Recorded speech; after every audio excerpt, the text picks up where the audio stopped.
તો આ દ્રશ્યો જુઓ, દિવાળી કરવા વતનમાં જવાની લાલસા લોકોના ટોળે ટોળા વતનમાં જવા એસટી બસ સ્ટેન્ડ પર જોવા મળ્યા। કોઈની પાસે ટિકિટ છે તો કોઈ ઊભા પણ જવા તૈયાર છે। સવારથી ટિકિટ લેવા પણ લોકો લાઈન લગાવીને ઊભા છે। તો સંવાદદાતા વિભુ લાઈવ જોડાયા છે બસ સ્ટેન્ડ પર। કેવી અત્યારે પરિસ્થિતિ છે તેને લઈને તેમની પાસેથી વધુ વિગત લઈએ।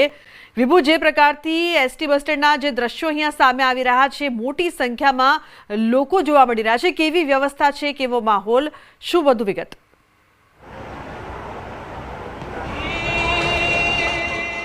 લુગના અમદાવાદ શહેરમાં દેશભરમાંથી લોકો જે અમદાવાદ નોકરી ધંધા અને અભ્યાસ માટે આવતા હોય છે।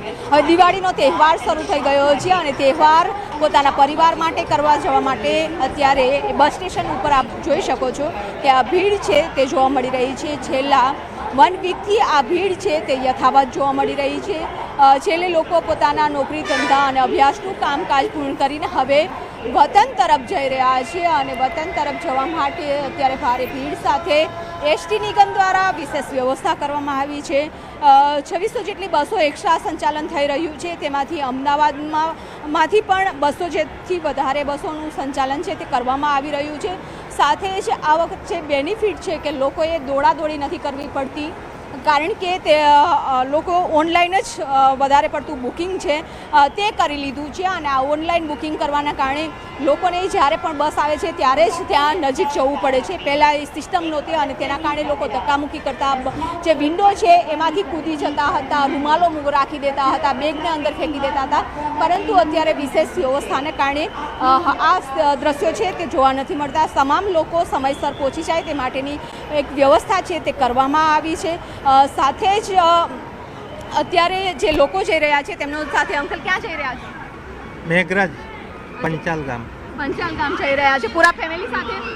આજે મારે દીકરીની દીકરી છે આ બે। અચ્છા, તો અહીંયા નોકરી ધંધા કરો છો કે અહીંયા ફરવા માટે આવ્યા તમે? અહીંયા પોલીસમાં હતો શાહપુર પોલીસ સ્ટેશનમાં, હમણાં રિટાયર થયો 6 મહિનામાં। અચ્છા, એટલે હવે ફેમિલી સાથે કરીશું। હાજી। તો પોલીસની લાઈફ એવી હોય છે કે તહેવારોમાં તે રજા મળતી નથી, પરંતુ સાહેબ રિટાયર્ડ થઈ ગયા છે અને તેઓ પોતાના પરિવાર સાથે હવે દિવાળી મનાવવા જઈ રહ્યા છે। બીજા પણ દ્રશ્યો બતાવીશ અને તેઓની સાથે પણ વાત કરીશું, કારણ કે વહેલી સવારથી લોકો આવી જતા હોય છે, ઓનલાઈન બુકિંગ થઈ ગયા છતાં પણ લોકોને એવું હોય છે કે આપણે સમયસર ત્યાં પહોંચી જઈએ અને સમયસર છે તે બસ મળી જાય અને જેના કારણે લોકો છે તે સમયસર પહોંચવાનો પ્રયાસ કરતા હોય છે। અત્યારે જ્યારે પણ બસ આવતી હોય છે તેની રાહ છે તે લોકો જોઈ રહ્યા છે અને પરિવાર સાથે। આપ ક્યાં જઈ રહ્યા છો સર? અમે તો ખંભાત સ્પેશિયલ દિવાળી કરવા જાઓ છો કે? ના, દિવાળી કરવા માટે જ। અહીંયા શું કરો છો નોકરી? હું જયપુરથી આવ્યો છું અત્યારે અને હું ખંભાત જાઉં છું અત્યારે। અચ્છા, દિવાળી કરવા ફેમિલી ત્યાં રહે છે? હા, ફેમિલી હોમટાઉન ખંભાત છે એટલા માટે। અચ્છા, ખંભાત ફેમિલી રહે છે અને જઈ રહ્યા છે લોકો પણ અત્યારે જોઈ શકો છો કે રાહ છે તે જોઈ રહ્યા છે કે હવે જલ્દી બસ મળી જાય અને તેઓ પહેલાં પોતાના પરિવાર સાથે। આપ ક્યાંથી આવો છો? અમે લોકો ગુજરાતના છે પણ અમે લોકો જયપુર શિફ્ટ થયા છે, તો જયપુરથી આવ્યા છે, અમે લોકો ખંભાત જઈએ છે। ઓનલાઈન બુકિંગ હતું? હા। અચ્છા, તો રાહ જોઉં છો? કેટલા વાગ્યાથી આવી ગયા છો? અમે લોકો 8 વાગ્યાના આવી ગયા છે। બહુ ઉત્સાહ છે ફેમિલી? બહુ જ ઉત્સાહ છે, દિવાળી છે, ઘરે બી જવાનું છે, સાસરીમાં બી બધા વેઇટ કરે છે, તો બધા વેઇટ કરે છે અને ઉત્સાહ પણ છે, કારણ કે તહેવાર છે અને તહેવાર ફેમિલી સાથે થાય તે માટે લોકો જતા હોય છે। પરંતુ એસટી બસના તમામ જે ડિવિઝન છે ત્યાં પણ સૂચનાઓ આપી દેવામાં આવી છે કે જે તરફનો રસ વધે પ્રવાસીઓનો તે તરફ એક્સ્ટ્રા બસોનું સંચાલન છે તે કરવા માટે તમામ ડેપોમાં સૂચનાઓ આપવામાં આવી છે। તમામ અધિકારીઓને પણ ડેપો ઉપર ઉપસ્થિત રહેવા માટેની પણ સૂચનાઓ આપવામાં આવી છે। જી બિલકુલ વિભુ, આભાર સમગ્ર માહિતી બદલ। તો એસટી બસ સ્ટેન્ડમાં ઘોડાપુર।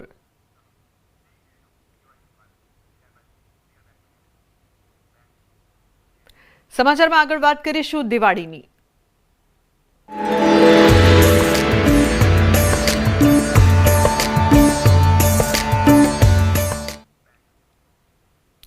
અમદાવાદમાં આવેલા મહાલક્ષ્મી મંદિરમાં લોકોની ભીડ જામી છે। ધનતેરસના અવસરે મા લક્ષ્મીના દર્શનનો અનેરો મહિમા રહેલો છે, ત્યારે ભક્તો પણ મોટી સંખ્યામાં દર્શન કરવા ઉમટી રહ્યા છે। એલિસ બ્રિજ પાસે આવેલા 100થી વધુ વર્ષ જૂના મંદિરમાં અસંખ્ય લોકોની ભીડ જોવા મળી રહી છે। ઉલ્લેખનીય છે કે ધનતેરસના દિવસે ઘરે પૂજા કર્યા બાદ લક્ષ્મી માતાના મંદિરમાં દર્શન કરવાનો અનેરો મહિમા છે. તેથી જ લોકો માં લક્ષ્મીના દર્શનાર્થે ઉમટ્યા છે.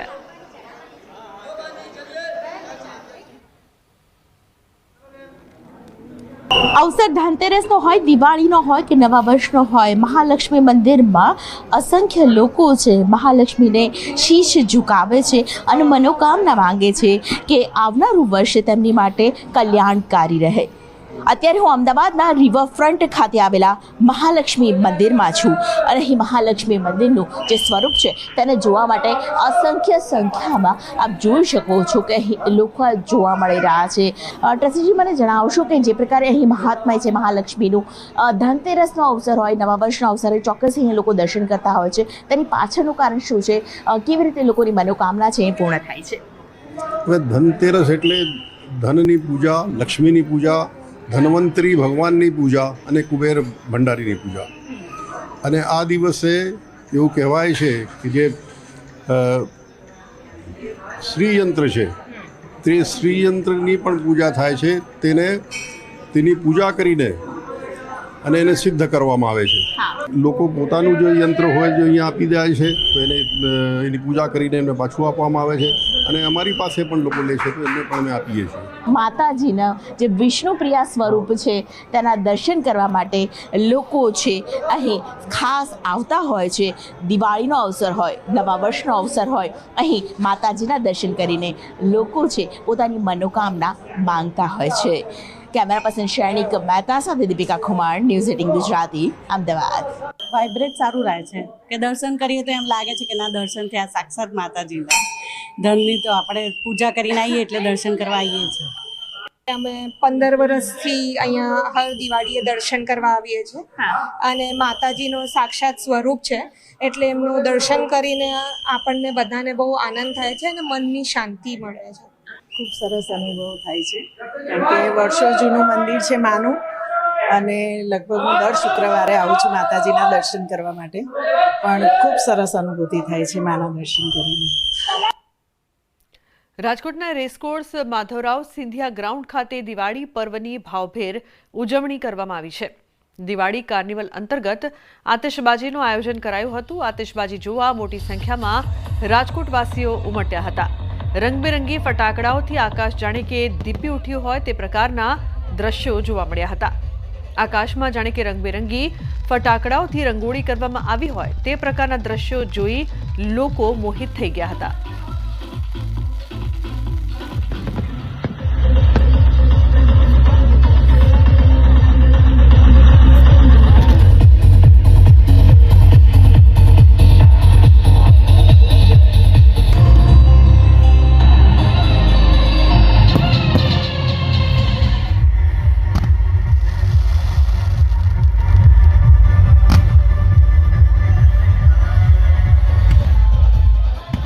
રાજકોટ મહાનગરમાં છેલ્લા 35 વર્ષથી અમારા વડીલોએ ઊભી કરેલી પરંપરા એટલે દર વખતે ધનતેરસમાં સમગ્ર રાજકોટના એ સામાન્ય પરિવારથી લઈને અબજોપતિ પરિવાર હોય બધા ભેગા મળીને બાળકો અને પરિવાર સાથે રેસકોર્સના ગ્રાઉન્ડમાં ભેગા થઈ. રાજકોટ મહાનગરપાલિકા દ્વારા દિવાળી કાર્નિવલ સંદર્ભે છેલ્લા 40 વર્ષથી એક પરંપરા રાજકોટ મહાનગરપાલિકાના ભારતીય જનતા પાર્ટીના શાસકોની રહી છે કે સ્વદેશી ફટાકડા